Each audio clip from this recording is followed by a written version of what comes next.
Hey there, guys. All right, today we are continuing on with the extra history series on the early Christian schisms. This time, episode 4, Ephesus, the Robber Council, and Chalcedon. Chalcedon? I don't know how to pronounce it. We'll find out. Seems like there's going to be a lot in this episode, and all three of those names, Ephesus, the Robber Council, and Chalcedon, I do not recognize off the top of my head. Maybe I'll recognize it once extra credits starts talking about it in more detail, but right now, no clue. Before we dive in, make sure you go and check out the links in the description box below. I would love it if you joined the Discord and followed me over at Twitch. Alright, got nothing to add here at the beginning. Let's go ahead and continue this pretty great series. Honestly, top 5, maybe even top 3 extra history series for me so far.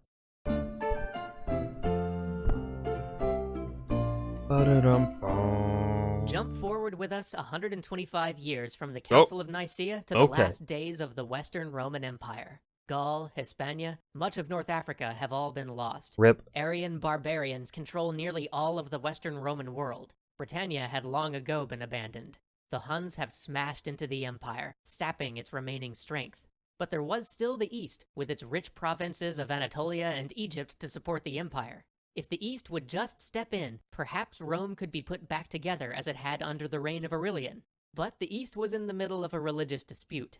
Now, that wasn't the only reason this didn't happen, of course. At this point, the East and the West had in some ways become closer to rivals than to coordinated parts of the empire. And the Huns, although not causing as much damage as in the West, had extracted unimaginable tribute from the Eastern Empire. But for all that, it certainly didn't make it any more likely that the East would step in when, in the middle of this crisis, the Emperor Theodosius II found himself mired in a religious schism. And here's where it gets really complex. All that esoteric and minor doctrinal stuff we talked about in the previous episodes, that's just a warm-up for what's coming now, so get ready. So there's this monk, Nestorius, and he's chummy with the Emperor. I think I've heard of Nestorius. He gets tapped to be the Patriarch of Constantinople, just about the biggest deal you can be in the Christian world at the time, with Rome itself still barely part of the empire. But he gets caught up in a local debate over the nature of Christ and starts espousing that Christ has two separate natures, one divine and one human. We'll call this Nestorianism. This, of course, causes a huge flameout with the folks that we'll call, for reasons that will become obvious in a moment, the Chalcedonians, as they believe that Christ had two perfectly unified natures, one divine and one human, which of course caused a huge blow-up with the guys that we'll call the Monophysites, who believed that Christ was entirely of one nature, divine and human. I know what you're thinking. If anything, this all makes too much sense. But just in case a few of you got lost in how much sense that just made, I'll dive into a little more detail. That really is the basic split, though. Does Christ have two separate natures, two unified natures, or one nature that sort of encompassed what everybody else called two natures? And that may seem really trivial, but to people of the day, it was more than a simple matter of life and death. It was a matter of eternal life or eternal damnation. So this is really, really important to a lot of people, but it also gets wrapped up with church politics, regional disputes, and imperial authority. As everything does in this time period, duh. Because this guy, Cyril of Alexandria, starts calling Nestorius' teachings heretical. But the clergy in Constantinople are all basically like, hey, who are you from faraway Alexandria to be telling us what to do? So Cyril actually reaches out to the Pope in Rome and asks him for a judgment, who in turn basically says, Cyril, go excommunicate this guy if he doesn't change his mind in like 10 days. So Nestorius turns to his buddy, Theodosius II, and says, let's call a council and figure this out. And by figure this out, I mean let's excommunicate Cyril. But before the council even gets called, Cyril stands up and is basically like, you can't excommunicate me, I excommunicate you! And now it's on. The council is called, and Cyril tries to ninja his way into being the guy running the council, basically by saying, I'm the guy running this council. At first, this doesn't work, but several of the delegations are delayed, and this gives Cyril time to prod some of the undecided bishops until he has a majority. And so he just declares the council started and himself in charge. Nestorius is, of course, having none of this, doesn't acknowledge Cyril, and refuses to accept that the council can begin before the delegation from Antioch arrives, which it hasn't yet. The bishops who back Nestorius all show up to the place where the council's being held to protest, and things start to get rowdy. At this point, the emperor's representative steps in and asks Cyril to just wait for 4 more days to see if the Antiochians arrive. which is when Cyril really steps up his ninja game and basically tricks the Emperor's representative into reading the Emperor's decree, which ends with an offhand line about how he wants them to, quote, start the council without delay and bring unity back to the church quickly. But an offhand line by the Emperor is still an order by the Emperor, and Yeah. so with that imperial decree read aloud to what was effectively a quorum, because the protesting bishops who supported Nestorius were there in the hall, legally, for both the church and the state, the council had now started. And of course that council promptly held up the excommunication of Nestorius. But then the delegation from Antioch finally arrives, and miffed that Cyril had started the thing without them, forms their own council and excommunicates Cyril. So Cyril's council excommunicates the Antiochians, and now that everybody's excommunicated everybody else, everybody has to get word to the emperor, who's back in Constantinople, about who has been excommunicated. But the Nestorians have more friends at court, and they divert all of Cyril's messages, until Cyril's faction sends a man dressed as a beggar with a message hidden in a hollowed-out cane to secret his message through. So the emperor gets the news and banishes Nestorius, which clearly that resolves everything. Everyone would meekly give up, agree to get along, and all splits in the church would be healed forever. And yet, shockingly, everybody just kept excommunicating each other. Oh, God. The emperor called a second council to determine which of these excommunications were really legal. But this council was a mess too. Famously known as the Robbers' Council, as it was convened with no time for any of the representatives from the west to get there, and so it was run almost entirely by Monophysites from the east.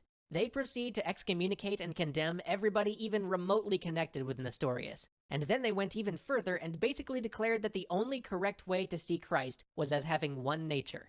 And of course this sets off everybody. The Pope was livid. The bishops that were excluded were furious, and it goes without saying that those who got excommunicated or condemned without having any say in the matter were a little put out as well. So the church starts to tear itself apart over this. And in the midst of all of it, Theodosius II croaks. Oh. Fucking rip. So the new emperor, Marcian, calls a third council to try to unravel this and figure out if any of it was legal at all. So this time, the bishops all come together at a place called Chalcedon. All of the things the second council had said were basically immediately overturned. A bunch of the folks who had supported the second council were demoted or excommunicated, and the Chalcedonian Creed, or the idea that Christ was two perfectly combined natures, was adapted as official canon of the church. Okay, so surely now everything would be settled, right? Wrong again! See, this is right about where the Coptic, Ethiopian, Eritrean, Syriac, and Armenian Apostolic and Malankara churches split from what would now be called the Catholic and Eastern Orthodox churches, although at the time they were really one thing. Remember in the Justinian and Theodora episodes how Justinian kept trying to bring the church back together? This is the split he would later be trying to heal. And remember how Justinian was Orthodox and Theodora was Monophysite? Again, that's a big deal because this council, the Council of Chalcedon, split the whole Christian world down those lines. And this division would rip the Byzantine world apart for centuries. It would take on political dimensions as well as religious ones, as one easy way to oppose the emperor was always to stir up whatever religious faction he...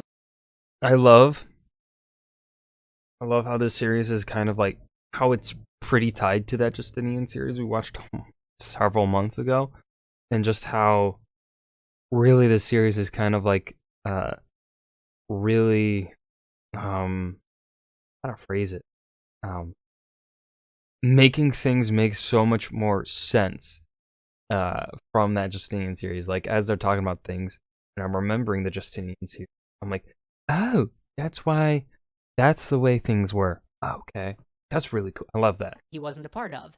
This split would also make it easier for other groups to break the more Monophysite-leaning regions off from the empire as it started to decline. Who knows how history would have turned out without these schisms, heresies, and disputes? Would it have saved Rome, or would it have just left Europe even more fragmented without those hard-fought ideas to bind it together?